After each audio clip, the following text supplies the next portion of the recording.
Hello friends, welcome back. I am Raju stock analysis में आपका स्वागत है। अब आज के वीडियो की हम शुरुआत करें उससे पहले मैं आपको पूरे बाजार के बारे में एक बात बताना चाहूंगा कि अभी स्टॉक मार्केट में गिरावट का माहौल चल रहा है।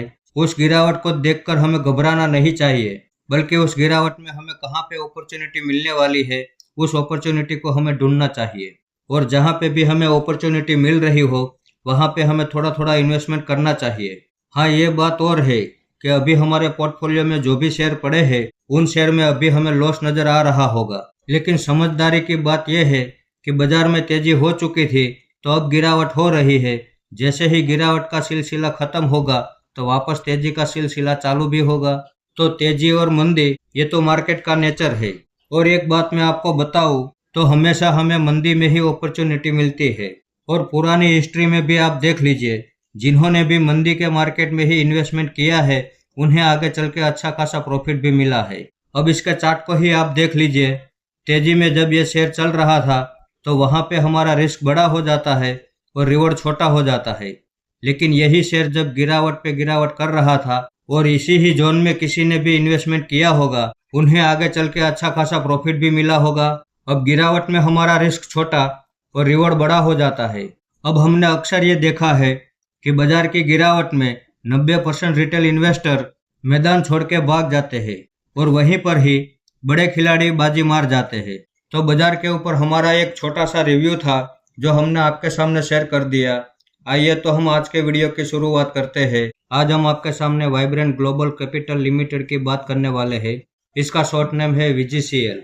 अब इसके फंडामेंटल में शेयर होल्डिंग पैटर्न हम देखें तो पब्लिक के पास 28% जितनी होल्डिंग हमें यहाँ पे नजर आ रही है, लेकिन उसमें भी 12% जितनी होल्डिंग तो बड़े इन्वेस्टर के पास है। तो पब्लिक के पास केवल 16% जितनी होल्डिंग है, बाकी की सारी होल्डिंग प्रमोटर के पास मौजूद है। अब 2017 से लेकर अब तक का प्रमोटर होल्डिंग का डेटा आप देख सकते हैं।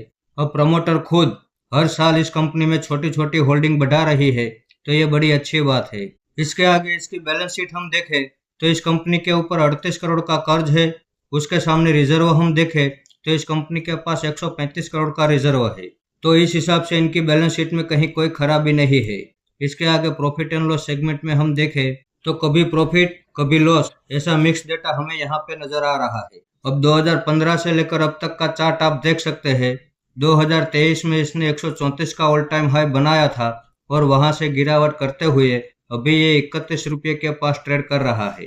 तो आज हमने इसमें यहाँ एक एंट्री कर ली है जिसके स्क्रीनशॉट आप देख सकते हैं। अब ये फंडामेंटल में भी अच्छा है, वैल्यूएशन में भी सस्ता है और इसके चार्ट में स्टेबिलिटी के साथ साथ टेक्निकल पैटर्न भी बड़ी अच्छी चल रही है। अब अगर ये यहाँ से और ज्यादा बड़ी गिरावट करता है तो इसमें हमारा दूसरा सपोर्ट 20 रुपये के पास रहने वाला है। 20 रुपये के पास हम दूसरी एवरेज करने के लिए तैयार है। मान लो अगर वहां से भी बहुत बड़ी गिरावट होती है तो इसमें हमारा जो तीसरा सपोर्ट है वो 10 रुपये के पास रहने वाला है और वहां पे हम दिल खोल के इन्वेस्टमेंट करने वाले हैं। अब इसमें हमारा जो टारगेट है वो 80 रुपये के पास रहने वाला है। 80 रुपये के भाव में हम 75% होल्डिंग एग्जिट कर देंगे और बाकी बची 25% होल्डिंग लॉन्ग टाइम के लिए छोड़ देंगे।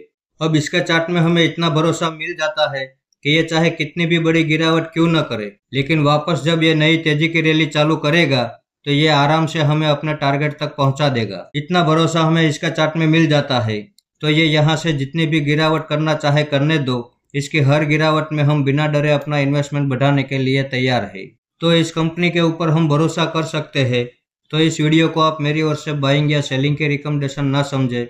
ये मेरा पर्सनल व्यू है जो मैं आपके सामने शेयर कर रहा हूँ। ऐसे ही अच्छे अच्छे टेक्निकल और फंडामेंटल वाले स्टॉक में आपके सामने लाता रहूंगा। आपने यहाँ तक मेरा वीडियो देखा उसके लिए आपका बहुत बहुत धन्यवाद।